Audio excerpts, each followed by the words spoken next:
Now to Venezuela. The oil-rich South American nation is in the throes of a deep economic crisis as its version of socialism faces the crash in global oil prices and political turmoil. Jeffrey Brown has our look. A symbolic burning of the Judas, something of an Easter tradition in some Catholic countries. Effigies of unpopular figures are set ablaze. This year in Venezuela, those figures were politicians, including President Nicolas Maduro and a local mayor. But President Obama wasn't spared. The U.S. has long been a favorite target of Venezuelan anger. And Venezuelans have much to enrage them right now. The global price of oil, the country's main commodity, has fallen dramatically, crushing the government's bottom line. Meanwhile, the Venezuelan central bank began printing money at record levels. The result, massive inflation in this socialist country. The cost of consumer goods increased 275% last year, according to the International Monetary Fund, and that number is expected to double in 2016. Long lines and empty shelves have come to define life for many, as well as anger at the Maduro government. In elections last year, the opposition party won a majority of seats in the national parliament. Earlier this month, after weeks without water, protests erupted in this San Cristobal neighborhood. Meanwhile, in Caracas, nurses protested a lack of medicines and equipment, while across town, demonstrators called for the president's resignation. And for a look at the crisis facing Venezuela, we welcome Scott Tong of Public Radio's Marketplace. He recently returned from a reporting trip there, and Scott, I should say, was formerly a colleague of ours here at the NewsHour. So first, welcome to you, Scott. Thanks, Jeff. All right, so Venezuela, we hear about the impact of low oil prices on certain countries out there. You saw it up close. You describe a country in economic free fall. What does that look like? Oil is everything there. Right? 96% of their export revenue comes from oil. They hardly do anything else there. And that's one level of the problem there. Since they got oil 100 years ago, the gusher came and it pushed out a lot of the other sectors, so they don't make much domestically. So everything has to be imported now. And so now the price of oil has fallen. 2 years ago, it was over 110. It's around 40 now. And so they don't have dollars to import the things. And so when you fly there and you get there, you just see lines. So give me an example. Everybody's in line. Yeah, everybody's in line for everything.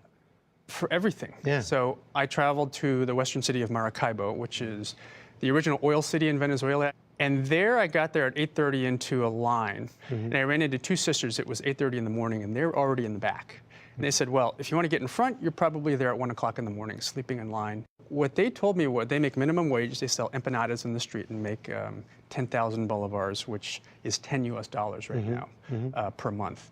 And they didn't have anything for lunch. So they had to try to find whatever they could at the store. There's no guarantee there was going to be anything on the shelves when they got there, but they were just going to see. So I went and I bought a hot dog on the streets of Caracas. It's called a pepito. It's just big gastronomic coronary event, right, with all these things on top of it. And the first time I went, it was 900 bolivars. And I said, you know, I wanted to go back and get another one. 3 days later, it was 1,050. So the prices just go up like that. And I talked to the seller, and he said, well, the input prices are going up like crazy. Either he has to stand in line like everybody else does to buy the ketchup and the other things, or he goes to the black market. Well, that's where I wanted to go next, because in many countries, when you have these kinds of shortages, it means the black market flourishes. And you've been writing, I've been reading some of your blog posts about that experience, right? In the city of Maracaibo, it's an actual physical place. It's a physical black market. So you go behind the plantains and the other produce, and you see the illegal things kind of sitting on these little tables. People are a little careful to sell them, but it's everything that you and I find in aisle 3 of the Safeway. Right.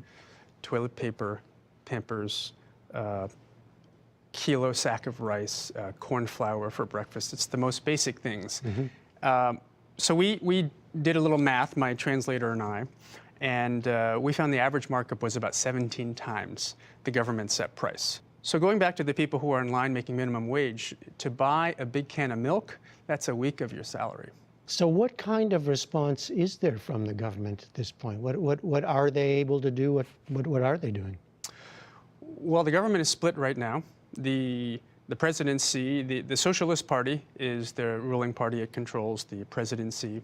The opposition won the parliament and won the Congress, and so the opposition wants to get rid of President Maduro. That's what they keep talking about now.